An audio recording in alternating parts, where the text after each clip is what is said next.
I walked out of my own front door carrying 2 suitcases that weren't even full, while 3 men in tailored suits stood behind my husband like witnesses to an execution.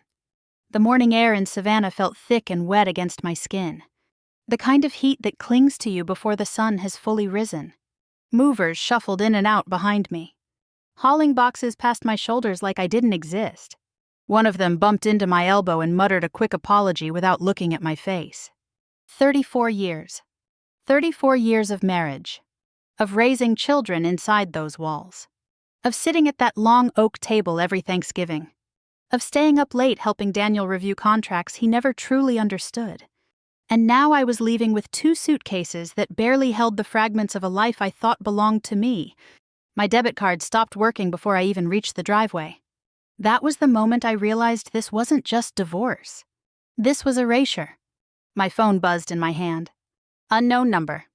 Chicago area code. I almost ignored it. I wish I had. Daniel stood at the top of the front steps behind me, perfectly still, his hands resting casually inside the pockets of his tailored navy suit. The 3 lawyers flanked him like bodyguards, whispering quietly among themselves as if this moment were just another scheduled appointment. The security guard near the gate avoided my eyes completely. That hurt more than I expected. He had worked for us for nearly 10 years. He used to call me ma'am with a smile. Used to hold the gate open when I returned late from the warehouse after long nights managing shipments. Now he stared down at the concrete like I had turned invisible overnight. "This is what you agreed to." "Ellie," Daniel said, his voice calm and steady. I turned halfway toward him, the handle of my suitcase digging into my palm. Agreed. That word sat in my chest like something rotten. The movers carried another box past me, one marked in thick black letters. Property of Whittaker Holdings. Not my name. Not Eleanor Whittaker. Just the company. Just business. As if I had never been anything more than an employee who overstayed her welcome. Last night came rushing back into my mind. Sharp and uncomfortable. I remembered sitting in that conference room under bright fluorescent lights, surrounded by stacks of legal papers that smelled faintly of ink and stale coffee. Daniel's lawyers had flipped page after page in front of me, pointing where I needed to sign. "We just need your signature here," one of them said, tapping the corner of a document without meeting my eyes. I had asked about my share of the business. Not once. Not twice. Several times. "Where's my ownership listed?" I remember asking, my voice already tired from hours of reading language that made less sense the longer I stared at it. "That's already been resolved," another lawyer replied quickly, sliding the next page forward. Resolved. Another rotten word. Back then, I thought it meant finalized. Now, standing in the driveway of the house I helped pay for, I realized it meant erased. I reached into my purse and pulled out my wallet, forcing myself to focus on something practical. One of the movers had just set my suitcases beside my car, and I wanted to tip him before I left. My hands trembled slightly as I slid my debit card into the reader he held out. He waited. The machine beeped. Declined. I frowned and tried again, pressing the buttons more carefully this time. Declined. A small notification buzzed on my phone almost immediately. Account access restricted. For a moment, I couldn't breathe. Daniel had always handled the accounts. I trusted him to manage the financial side of our lives while I handled operations at the company, inventory schedules, shipping routes, supplier negotiations.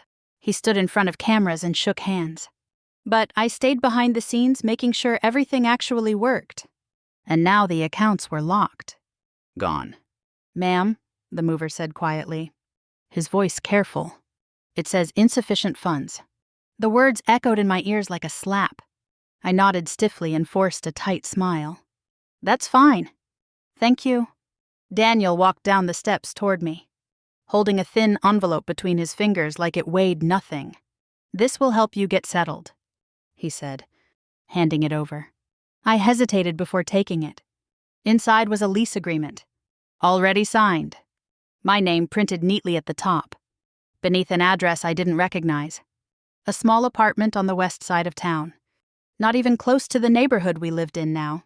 It's paid for 3 months, Daniel added calmly. After that, you're on your own. On my own. After 3 decades of building a business with him, of sacrificing weekends and holidays and late nights to make Whitaker Holdings successful, he reduced my future to 90 days of rent in silence. I closed the envelope slowly and slid it into my purse. Behind Daniel, the movers continued their quiet parade of boxes. One carried a framed photograph of our family from years ago, our daughters smiling between us. Daniel's arm around my shoulders. He didn't even glance at it as it passed. I turned away before the ache in my chest had time to turn into tears. Inside my car, the leather seat felt unfamiliar beneath me. I set the suitcases in the passenger seat and rested my hands against the steering wheel, trying to steady my breathing. In the rearview mirror, I saw Daniel already turning back toward the house, laughing at something one of the lawyers said. No hesitation. No second look. No goodbye. 34 years reduced to a signature and a closed door. I started the engine but didn't pull away right away. My hands remained frozen against the wheel, my heart pounding so loudly it drowned out the low hum of the motor. Then my phone buzzed again. Same number. Chicago. I stared at the screen, my thumb hovering over the answer button. Unknown numbers usually meant telemarketers or scams. Normally, I would have ignored it without hesitation. But something about this moment felt too strange to dismiss. I pressed accept. Hello. My voice came out hoarse. A calm, professional voice answered immediately. Good morning. Am I speaking with Eleanor Whitaker? Yes, this is she. There was a brief pause, the kind that makes your stomach tighten without warning. Mrs.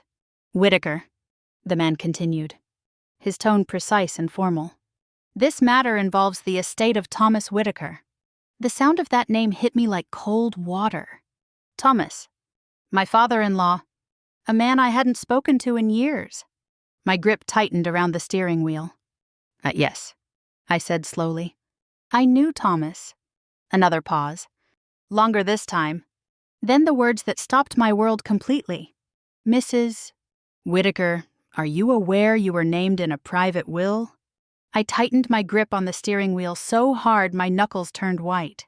Named in a will, I repeated, my voice barely above a whisper. The man on the other end didn't rush to fill the silence. His breathing remained steady. Controlled? Professional, the kind of voice that belonged to someone who delivered news that changed lives for a living. Yes. Mrs. Whitaker, he replied calmly. You have been named the primary beneficiary in a restricted private trust established by Mr. Thomas Whitaker. Primary beneficiary. The words didn't make sense at first. They floated somewhere outside my understanding, too large to settle into reality. There must be a mistake, I said quickly. Thomas and we haven't spoken in years. There is no mistake, he answered without hesitation. Your identity has been verified through multiple records. The trust documents list you specifically, by full legal name. I swallowed hard, my throat suddenly dry. Outside the windshield, Daniel's house, no, not mine anymore, stood tall and distant. Movers still carried boxes through the front door like ants dismantling something that once felt permanent. Can you tell me what this is about? I asked, forcing steadiness into my voice. What kind of trust are we talking about? There was a faint sound of papers shifting on his end. You have been assigned controlling authority over an estate valued at approximately $45 million. The world went silent. Not quiet, silent. Like someone had cut the sound from the air itself. $45 million. The number didn't feel real. It didn't even feel possible. My heart started pounding harder, faster, until I could feel it in my throat. I'm sorry, I said, shaking my head even though he couldn't see me. Could you repeat that? The estate assigned to your control is valued at approximately $45 million, he repeated with the same calm tone. 45 million. Just hours ago, my debit card had been declined in front of strangers. I couldn't even tip a mover without embarrassment. Now someone was telling me I controlled a fortune that could buy entire neighborhoods. It didn't feel like relief. It felt like pressure. Why me? I asked, my voice tightening. Why would Thomas leave that to me? That question sat between us for a moment. When he answered, his tone shifted, still professional, but slightly more deliberate. The trust was intentionally structured to bypass Mr. Daniel Whitaker. A cold chill moved down my spine. Bypass Daniel. That meant this wasn't random. This was intentional. Memories began stirring at the edges of my mind, pulling me backward to a time I hadn't thought about in years. I saw Thomas sitting behind his heavy wooden desk in the old office building. Years before the renovations. Before Daniel expanded operations and pushed everyone else into the background. He had always been a quiet man. Observant. The kind of person who spoke rarely. But when he did, people listened. One evening, after most of the staff had gone home, I stood in his office reviewing shipment delays. I had spread invoices across his desk, pointing out errors in the loading schedules that no one else had noticed. Thomas had leaned back in his chair, watching me with a thoughtful expression. "You understand this company better than anyone else in this family," he said quietly. I laughed nervously at the time. "I just handle the details." He shook his head once. "Details are what keep businesses alive." At the time, I thought it was just encouragement. Now, sitting alone in my car with a stranger telling me about millions of dollars. That memory felt heavier than it ever had before. "I don't understand," I whispered, pulling myself back to the present. Why wouldn't he leave this to Daniel? That was his son. The man on the phone paused again. "The estate was created several years ago," he said carefully. "Well before recent legal developments in your personal life. Several years ago. Before the divorce. Before Daniel pushed me out. Before everything fell apart. That meant Thomas had seen something coming long before I did." "What kind of trust is this?" I asked slowly.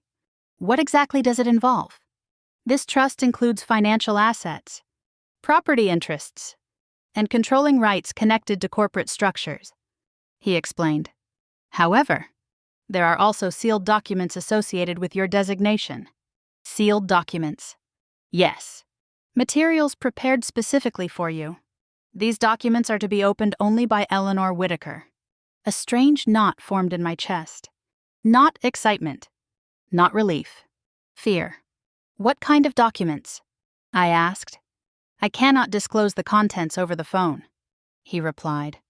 "But I can inform you that the trust carries specific responsibilities." Responsibilities. That word landed heavily in my mind. Not gifts. Not rewards. Responsibilities.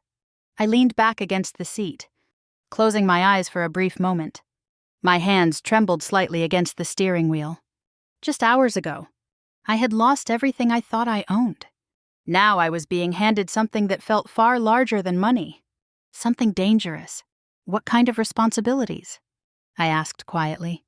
The man's voice lowered just slightly, as if the next words carried more weight than the last. "This inheritance carries a condition." A slow breath left my chest. Of course it did. Nothing this large ever came without strings attached. "And that condition," he continued, "directly involves Whitaker Holdings." My eyes snapped open. Whitaker Holdings. The same company I had just been erased from. The same building Daniel now controlled. The same place I never wanted to step inside again. "If you choose to accept the inheritance," the man said carefully, "you must return to the company."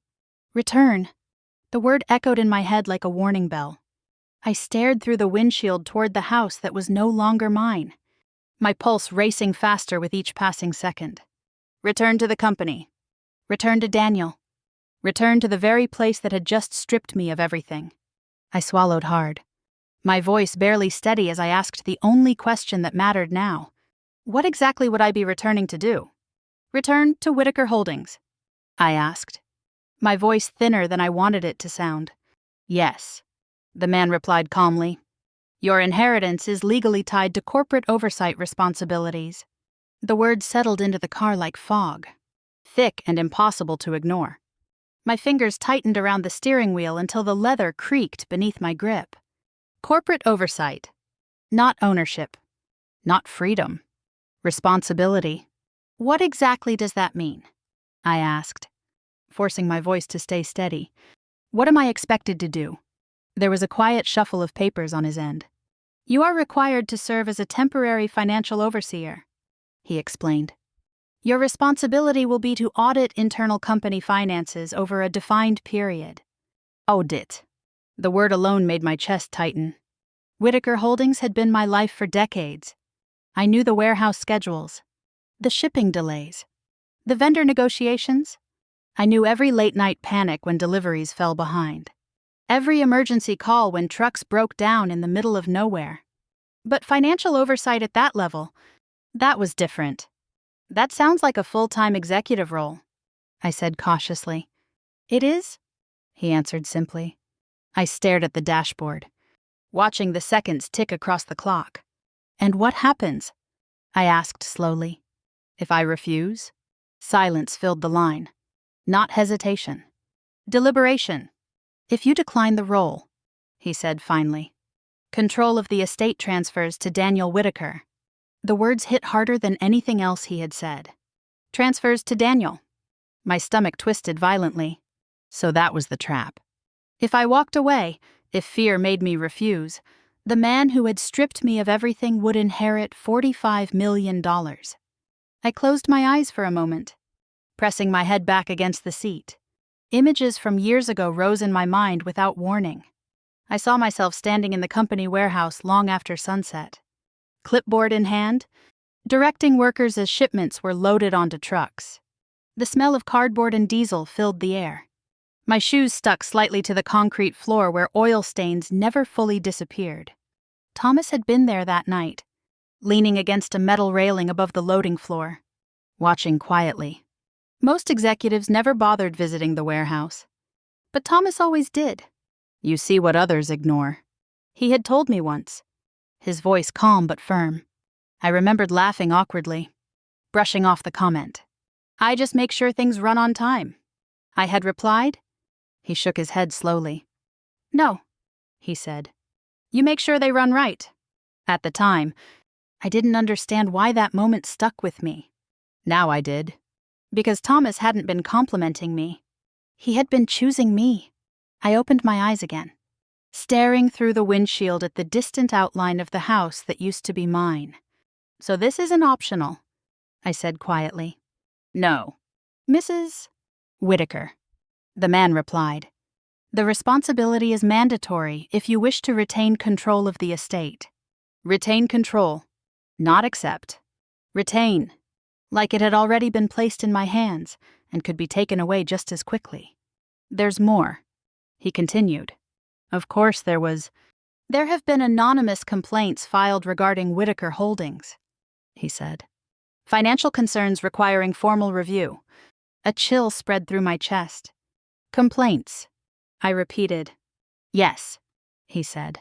Irregularities were reported before Mr. Thomas Whitaker's passing. Irregularities. That word carried weight. Dangerous weight. What kind of irregularities? I asked. I cannot provide specific details until documentation is formally transferred to you, he replied. However, your role includes full review authority over company financial systems. Full review authority. That meant access. Access to numbers, to records, to secrets. You will also receive temporary executive-level authorization, he added. I blinked. Authorization. Yes. Your legal signature will carry equal authority to senior board members during the audit period. For a moment, I didn't speak. Just hours ago, I couldn't even pay a tip. Now someone was telling me I could sign documents that changed the direction of a multi-million-dollar company. The contrast felt unreal. Through the windshield, I saw Daniel in the distance again. He stood near the front steps, laughing casually as one of his lawyers gestured animatedly beside him. Relaxed, confident, untouchable. He didn't know. Not yet. He had no idea the ground beneath him was already shifting. There is another matter you should understand, the man said. My attention snapped back to the call. Yes. Your work must remain confidential, he continued. You are not required to disclose the full extent of your review to Mr. Daniel Whitaker. Not required. Not expected. Not safe to share. My pulse quickened. Why? I asked carefully. Another brief pause. Because, he said, there is reason to believe company finances may have been compromised. Compromised. The word echoed inside my head like a warning siren. Not delayed. Not mismanaged. Compromised. That meant someone had done something wrong. Something serious. If criminal activity is confirmed, he added, legal consequences may follow. Criminal. The word hung in the air between us. For the first time since the call began, fear settled deep into my bones. Not fear of failure. Fear of truth. Because if finances were compromised, if records were manipulated, there was one person with the power to authorize those changes. Daniel. I swallowed hard. Mrs. Whitaker, the man said gently. Do you intend to accept the role? My hands trembled slightly against the steering wheel. I thought about the locked bank account, the signed lease for a tiny apartment, the humiliation in the driveway, the quiet way Daniel had walked back into the house without looking at me once. And then I thought about Thomas's voice all those years ago. You see what others ignore. My lips parted before my fear could stop me. Yes, I whispered. The word left my mouth before I could second-guess it. Yes, I repeated. Stronger this time. Very well, the man replied. Documentation will be delivered to you immediately. Your appointment begins tomorrow morning. Tomorrow. Not next week. Not next month. Tomorrow. There is one final detail, he added. My stomach tightened again. You were never fully removed from the company, he said. I blinked. What? Your name remains listed within the original founding records, he continued. Certain authority protections were built into the company structure years ago. Years ago. Before Daniel gained control. Before he rewrote history. Before he erased my name from everything else. A strange wave of shock washed over me. Daniel thought he had erased me. But legally, I had never disappeared. You are returning tomorrow morning, the man said clearly, as acting financial executor of Whitaker Holdings.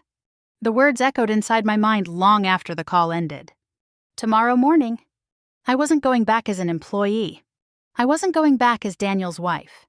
I was going back as authority. And something deep inside me whispered the truth I wasn't ready to say out loud yet. This wasn't just about money. This was about war. I sat in my car across the street from Whitaker Holdings long before the sun fully climbed into the sky.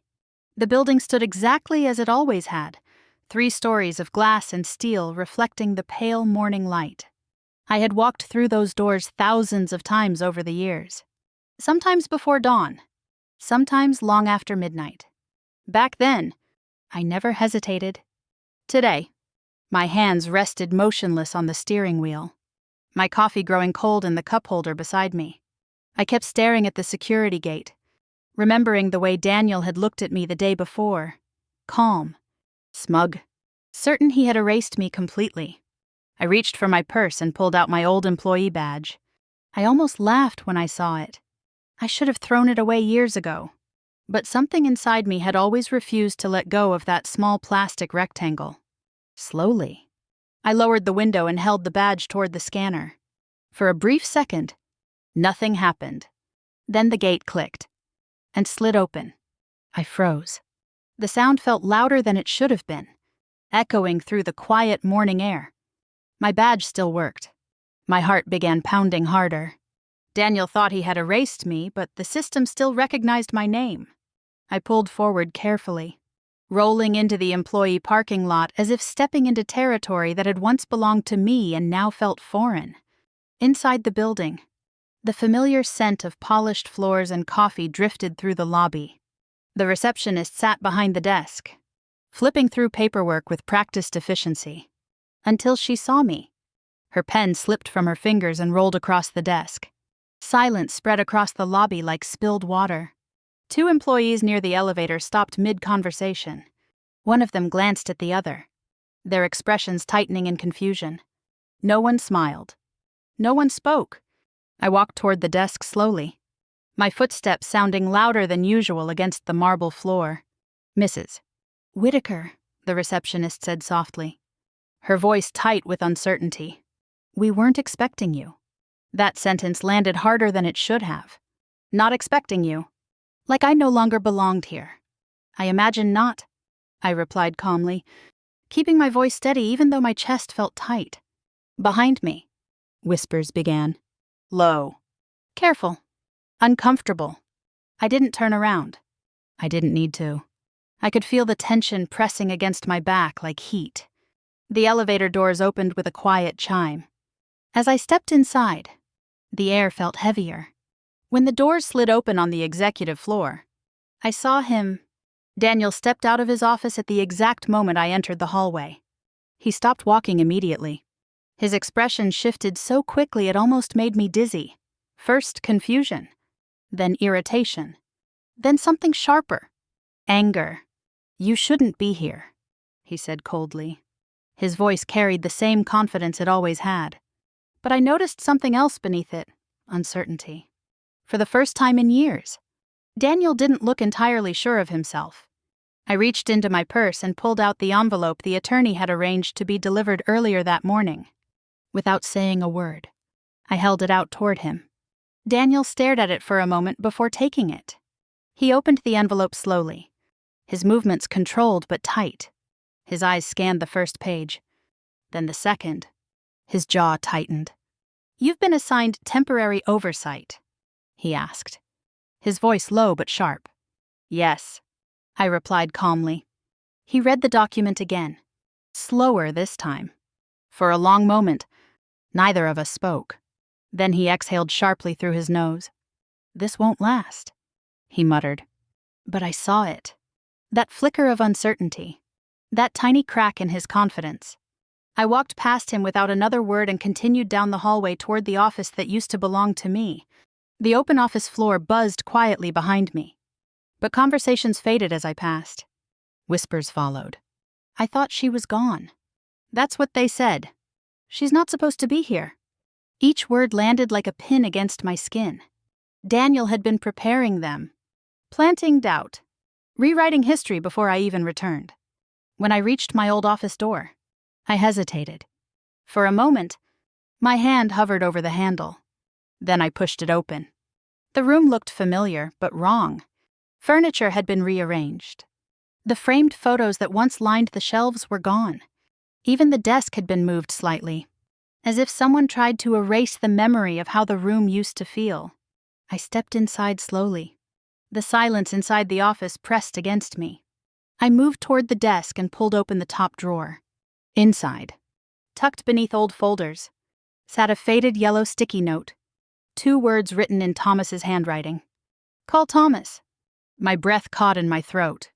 Before I could process the memory that rushed in behind those words, a soft knock sounded against the door. I turned. A woman stood in the doorway. Marissa Cole. She had worked as administrative assistant for nearly 15 years. Quiet. Efficient. Loyal. Her eyes met mine. Steady but cautious. "I'm glad you came back," she said quietly. The sincerity in her voice surprised me. "Are you?" I asked, studying her expression. She stepped inside and closed the door behind her. Not casually.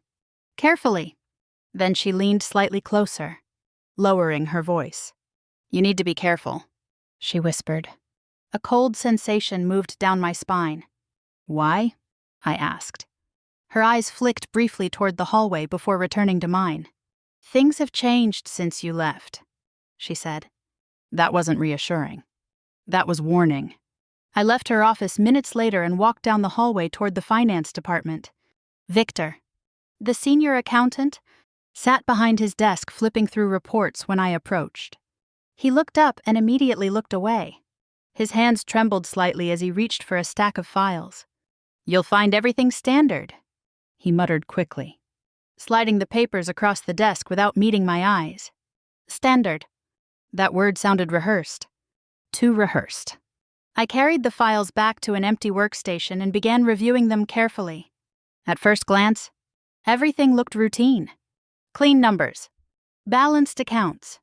Neatly recorded transfers. Too neat. Too perfect. Then I saw it. A thin, unlabeled ledger tucked behind a stack of larger reports. Hidden. Not cataloged. Not listed.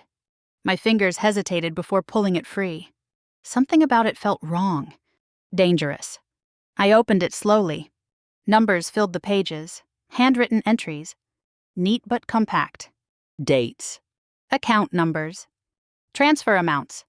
I reached for the official reports beside me and compared them line by line. My pulse began to race. The numbers didn't match.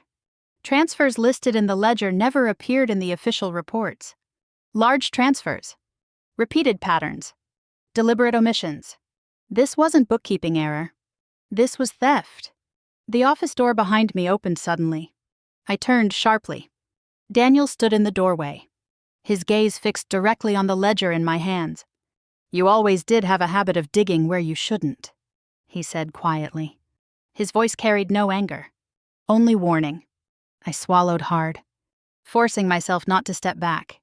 "And if you keep digging," he added, his eyes narrowing slightly, "you might find something you can't survive." Daniel stepped into the room and closed the door behind him with slow, deliberate care. The soft click of the latch sounded louder than it should have, like a lock sealing something I couldn't undo. I kept the ledger in my hands, refusing to hide it, refusing to pretend I hadn't seen what was written on those pages. He didn't reach for it. That was what unsettled me the most. Instead, he walked toward the desk and stopped a few feet away, his gaze fixed not on the ledger but on my face, studying me, waiting. "You always were curious," he said, his voice low and controlled. "That's what made you useful. Useful. Not valued. Not respected. Useful." I swallowed the sting of that word and lifted my chin slightly. "What are these transfers?" I asked, forcing my voice to remain steady. He smiled faintly. "Too quickly. Standard restructuring," he replied. The answer came without hesitation, smooth and practiced, like he had rehearsed it long before this moment. Too fast. Truth rarely arrived that quickly. I flipped one page of the ledger slowly, letting the paper scrape lightly against my fingertips. "These aren't standard," I said quietly. "They're missing from official records." He stepped closer, lowering his voice so only I could hear him. "Digging into things you don't understand can ruin people," he whispered. A chill slid down my spine. He wasn't talking about business. He was talking about consequences. "Some mistakes don't get corrected," he added. The words hung in the air between us, heavy and threatening. Then, just as suddenly as he had stepped forward, he turned and walked toward the door. Before leaving, he paused with his hand on the handle. "You're in deeper than you realize," he said without looking back. Then he walked out. The door closed behind him, leaving silence pressing in around me. My pulse thundered in my ears. That wasn't denial. That wasn't explanation. That was warning. I lowered myself slowly into the chair and looked down at the ledger again. The numbers stared back at me like something alive. I forced myself to breathe steadily and began reviewing each line carefully. The same company names appeared again and again, slight variations, different abbreviations, but the same initials repeating across multiple pages. Each entry listed transfers that never appeared in official reports. Shell companies. That was the only explanation. Money moving through hidden channels, disguised under legitimate business names.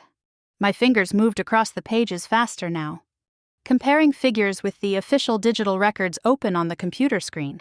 Line by line. Date by date. The patterns became clearer the longer I stared. Large sums transferred out. Never logged properly. Never explained. Not accidental. Planned. Deliberate. My stomach tightened as the reality settled in. This wasn't sloppy bookkeeping. This was theft on a scale I had never imagined. A quiet knock sounded against the door. I froze. "Come in," I said carefully. The door opened just enough for Marissa to slip inside. She closed it quickly behind her and locked it. Locked it. That alone told me everything I needed to know. You shouldn't be reviewing those files alone, she said. Her voice low and tense.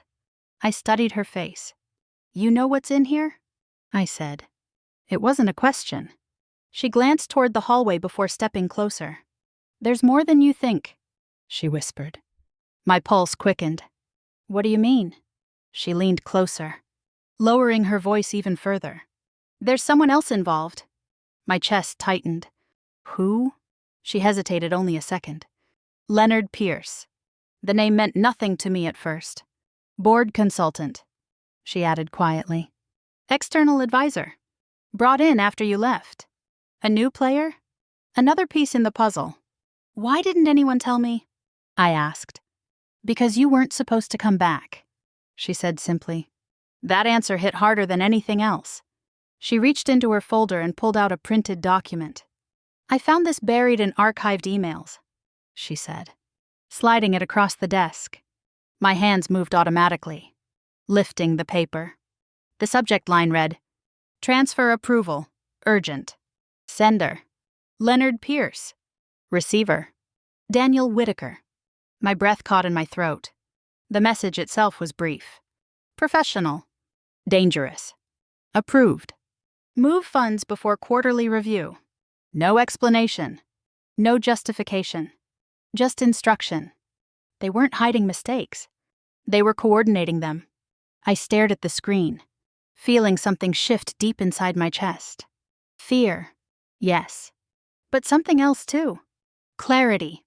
How much money are we talking about? I asked quietly. Marissa shook her head slightly. More than anyone realizes, after she left, I remained alone in the office, staring at the numbers again. The building outside had grown quieter. Most employees had already gone home, leaving only the hum of fluorescent lights overhead. I leaned back in the chair, rubbing my temples slowly. This wasn't just corporate mismanagement. This was fraud. Systematic. Careful. Intentional. The scale of it made my stomach twist. Daniel wasn't just protecting himself. He was hiding something massive. I gathered the documents into a secure folder, stacking them carefully in order. Every page felt heavier than the last. As I reached for my purse, my phone vibrated suddenly against the desk. Unknown number. Not Chicago. Not familiar. A new number entirely. My fingers hesitated before answering. Hello. Silence. Then a voice. Low. Distorted. If you value your safety, the voice said quietly, stop looking into those accounts. The line went dead before I could respond. I stared at the phone, my heart pounding violently against my ribs. Someone knew. Someone inside this company knew exactly what I was doing. And they were afraid enough to threaten me. That was the moment I understood something I hadn't wanted to admit until now. This wasn't just financial betrayal. It was something far more dangerous. I stood there with the phone still pressed to my ear long after the call ended. The silence inside the office felt heavier than before, like the air itself had thickened around me. My heartbeat thudded against my ribs, sharp and fast. Refusing to slow down, someone inside this company knew what I was doing. Not suspected? Knew. I moved slowly toward the window, my instincts guiding me before logic could catch up. The blinds were half open, and I pushed them aside just enough to see the parking lot below. At first, nothing seemed unusual. Rows of parked cars, empty spaces, fading afternoon sunlight stretching long shadows across the pavement. Then I saw it. A dark sedan parked near the far edge of the lot. Engine running. Lights off. Not moving. My stomach tightened. Maybe it belonged to an employee working late. Maybe it was nothing. But something about the stillness of that car felt wrong. Watching. Waiting. I stepped back from the window, forcing myself to breathe slowly. Fear had a way of making ordinary things feel dangerous. I told myself that again and again, even though the unease inside my chest refused to fade. Without warning, an old memory pushed its way into my thoughts. I saw Daniel years ago, standing inside our tiny starter kitchen, sleeves rolled up, laughing as flour dusted the counter between us. We had been younger then, hopeful. exhausted, but determined.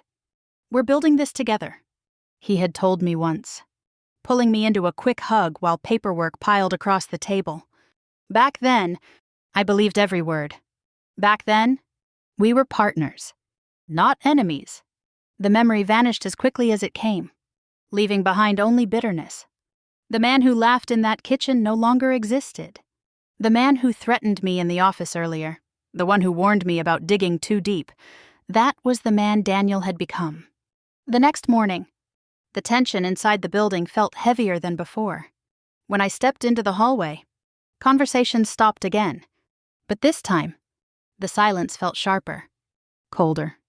2 employees stood near the break room whispering to each other. "Heard she's under investigation," one of them murmured. My footsteps slowed. "Under investigation." The words wrapped around my chest like wire. Daniel was spreading lies now, planting doubt, turning people against me before I had the chance to speak. By the time I reached the executive conference room, my jaw had tightened with controlled anger. Daniel sat at the long table, flipping through paperwork as if he owned the world. He didn't look surprised when I entered. He looked prepared. "Close the door," he said calmly. I hesitated for a second before doing as he asked. The click of the door closing behind me felt final. "Private." "Dangerous." He leaned back in his chair, watching me carefully. "You always thought you mattered more than you did," he said, his voice quiet but cutting. The words landed like a blade. I forced myself to remain still. "I helped build this company," I said evenly. His lips curled slightly. "No," he replied coldly. "I allowed you to help." The room seemed to shrink around us. Years of late nights, endless schedules, missed holidays, all reduced to permission. Useful. That word echoed in my head again. "You were useful," he continued calmly. "That's all." For a moment, I couldn't speak. The pain hit deeper than I expected, cutting through the anger and settling somewhere raw inside my chest. 34 years of loyalty reduced to a transaction. He reached into a folder and slid a document across the table toward me. "Take a look," he said. I picked it up carefully. Legal language filled the page, dense, formal, threatening. Counter lawsuit. Corporate interference. He was preparing to attack. "You think you can walk back in here and start digging without consequences?" he asked, his voice tightening slightly. My pulse quickened, but I refused to show fear. "You're hiding something," I replied quietly. His eyes darkened. For the first time, anger flickered beneath his calm exterior. "Careful," he warned. "You don't understand how this works." No, I was starting to understand perfectly. He stood abruptly and walked toward the door. Before leaving, he turned back once more. "You're making a mistake you can't undo," he said. Then he walked out. The door shut behind him, leaving the room echoing with silence. Hours passed before the next knock came. Soft. "Careful." I looked up from the stack of documents on my desk. "Come in," I said. Marissa slipped inside and shut the door behind her. But this time, she didn't just close it. She locked it. The sharp click sent a ripple of tension through my chest. "You can't trust anyone here?" she whispered. Her voice carried urgency now, not just caution. "I'm beginning to understand that," I replied. She stepped closer to the desk and placed a small envelope in front of me. Plain. Unmarked. No return address. My fingers hesitated before touching it. "Where did this come from?" I asked. "It was left on my desk," she said quietly. "No one saw who delivered it." That alone made my stomach tighten. I turned the envelope slowly, studying it. 3 words were written across the front in bold black letters. "Open before he destroys everything." A cold shiver slid down my spine. Carefully, I opened it. Inside sat a small USB drive. Black. Ordinary. Dangerous. After Marissa left, I locked the office door behind her and returned to my desk. For several seconds, I just stared at the USB drive resting in my palm. Then I inserted it into the computer. The screen flickered briefly before a folder appeared. Whitaker offshore transfers. My pulse began racing again. I clicked it open. Rows of files filled the screen. Transaction records. Scanned authorizations. Detailed movement logs. Offshore accounts. Foreign transfers. Millions of dollars moving through channels I had never seen before. My breath caught as I opened one file after another. Each document led to another. Each number larger than the last. Then I saw it. Daniel's digital signature. Repeated. Over and over again. Approval after approval. Authorization after authorization. Not hidden. Not accidental. Deliberate. Thomas had known. That was why he created the trust. Not to protect money. To expose truth. The computer screen flickered again suddenly. A new notification appeared in the corner. Email received. Unknown sender. Subject line. You're running out of time. I stared at the message, my chest tightening with cold realization. Someone else knew I had opened those files. Someone else was watching. That was the moment I understood something I couldn't ignore anymore. This wasn't just about proving fraud. It was about surviving long enough to expose it. I didn't leave the office that night.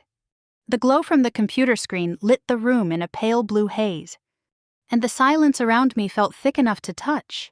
I had opened file after file until the numbers blurred together, until my eyes burned from staring too long. But something inside me refused to stop. That message, "You're running out of time," kept echoing in my mind like a ticking clock. I reopened the USB drive again, forcing myself to slow down, to look more carefully this time. That was when I noticed something I hadn't seen before. A second folder, smaller, hidden beneath the others. Final records. My fingers hovered over the mouse for a second before clicking it open. Inside were several files, fewer than the others, but labeled with dates that stretched back years, long before Daniel and I separated. Long before the tension in our marriage turned into quiet hostility. One file stood out immediately. A scanned letter. Handwritten. Addressed to me. My chest tightened as I opened it. The familiar slope of Thomas's handwriting filled the screen. Dear Eleanor, if you are reading this, then I am no longer here to say these words to you myself. My vision blurred for a moment as emotion rose unexpectedly in my throat. I hadn't realized how much I missed his steady presence until that moment. You always saw what others ignored. That is why I chose you. The words felt heavier than ink on paper. I continued reading slowly.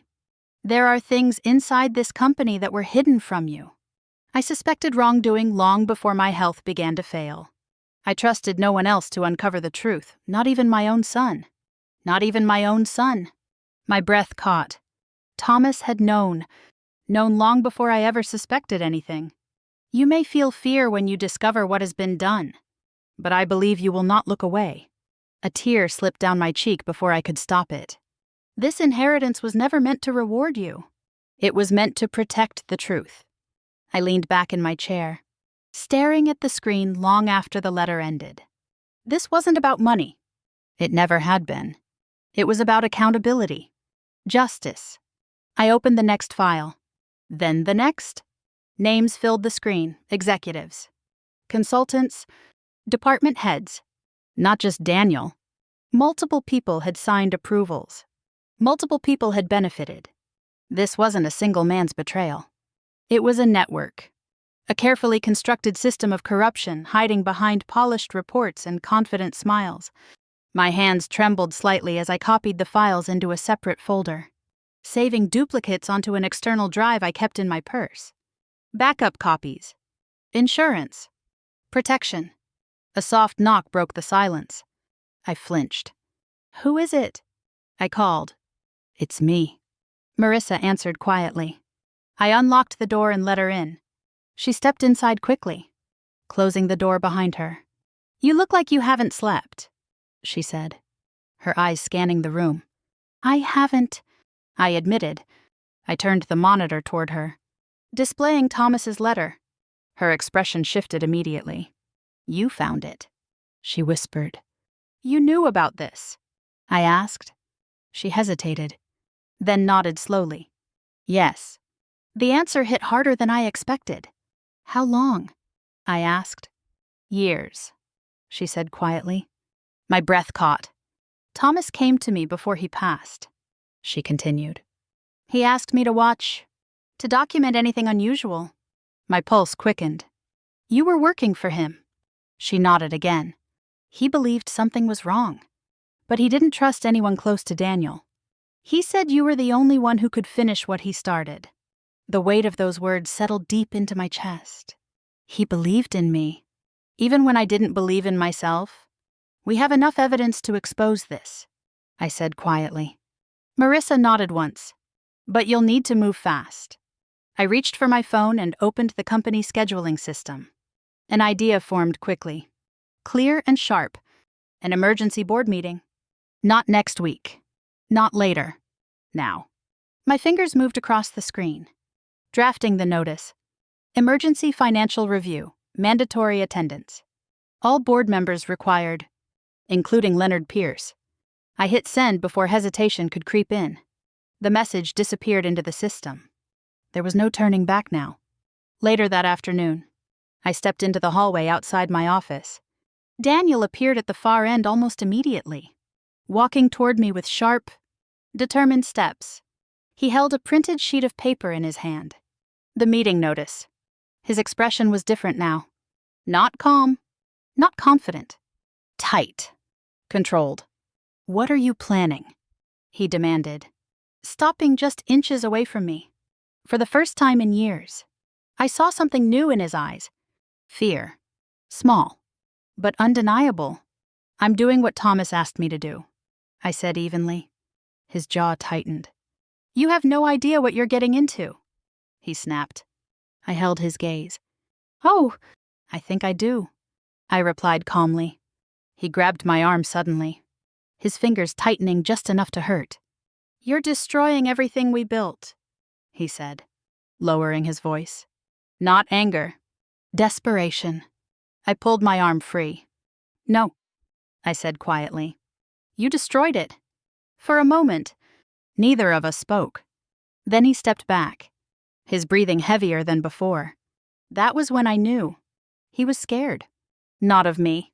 Of exposure. That evening, I sat alone in my office once more, reviewing the final stack of documents. One last file remained unopened. I clicked it. A scanned authorization appeared, signed personally by Daniel. Approval for offshore transfers totaling millions of dollars. Direct proof. Final confirmation. There was no doubt left. The phone rang suddenly on my desk, breaking the silence. I picked it up. Hello. This is Chairman Bennett, the voice said calmly. My pulse quickened. All board members will attend tomorrow morning, he confirmed. Tomorrow? The word echoed through my chest like thunder. After the call ended, I leaned back in my chair, staring at the dark window across the room. The city lights flickered faintly outside. Tomorrow would decide everything. By the time the sun rose the next morning, either Daniel would walk out in power, or in handcuffs. I stood outside the boardroom doors with the leather folder pressed tightly against my chest. The hallway felt colder than usual, the overhead lights too bright, the silence too heavy. Every breath I took felt measured, deliberate, like my body understood what my mind was still trying to process.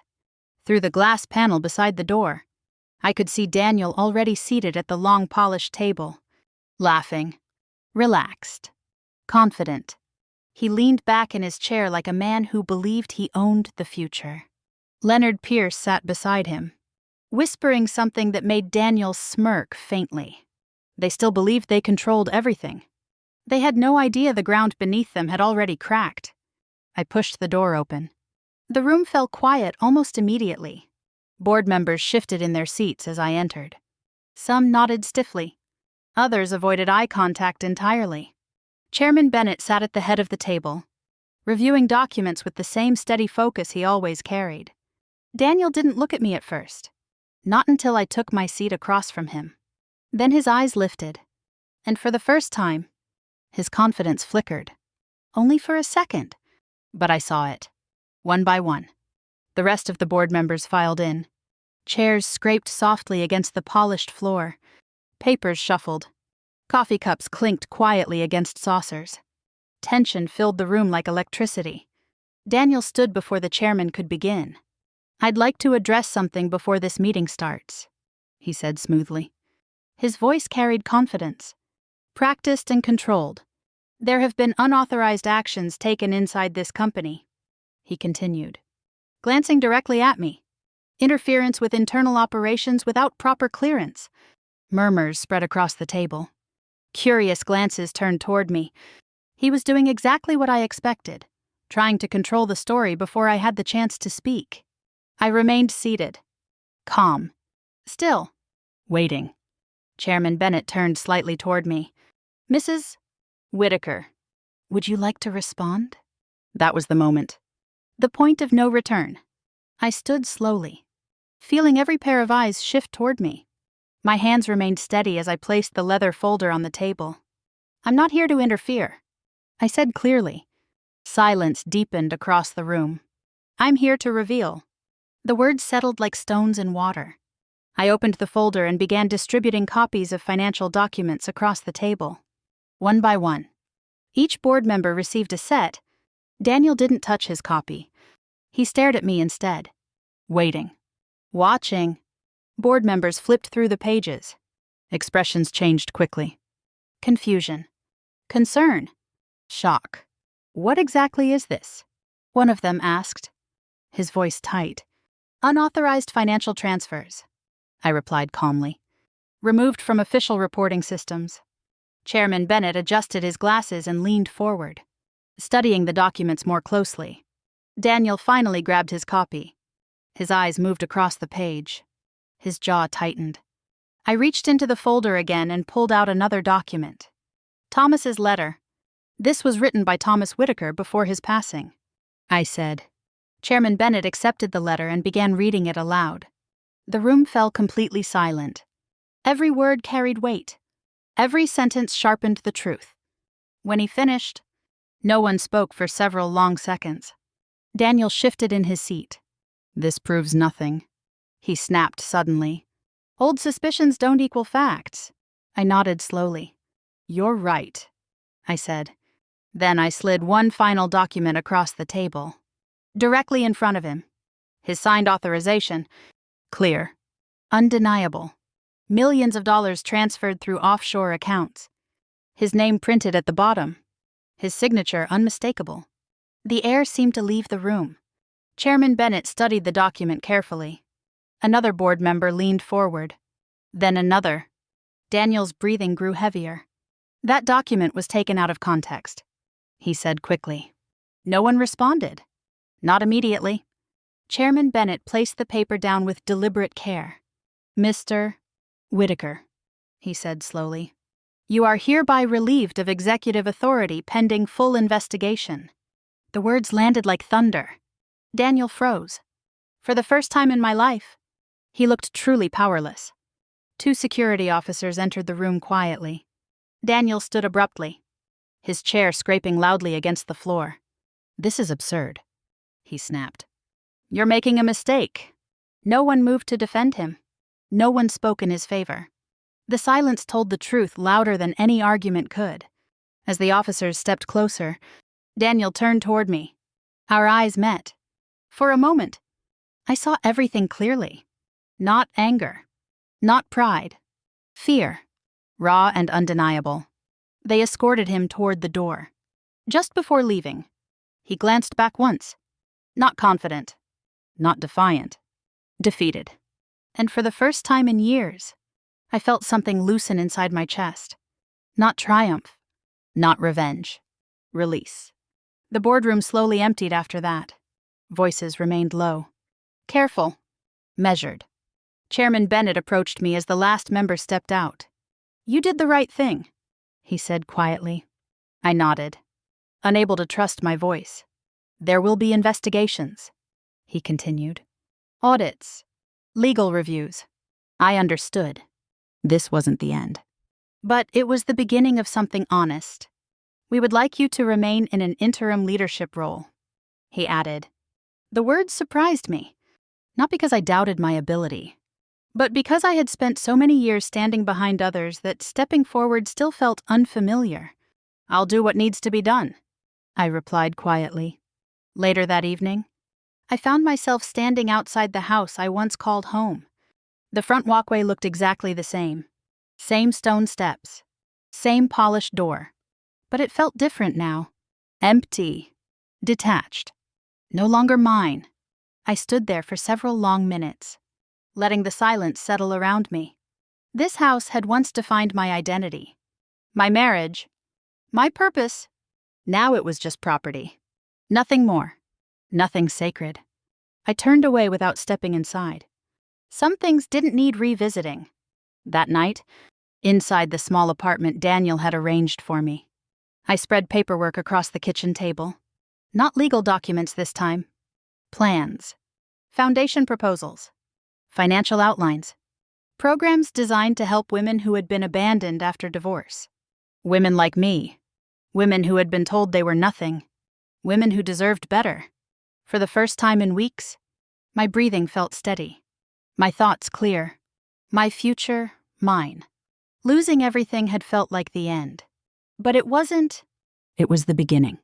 Sometimes the greatest revenge isn't destroying the person who hurt you. Sometimes it's rebuilding your life so completely that their power over you disappears.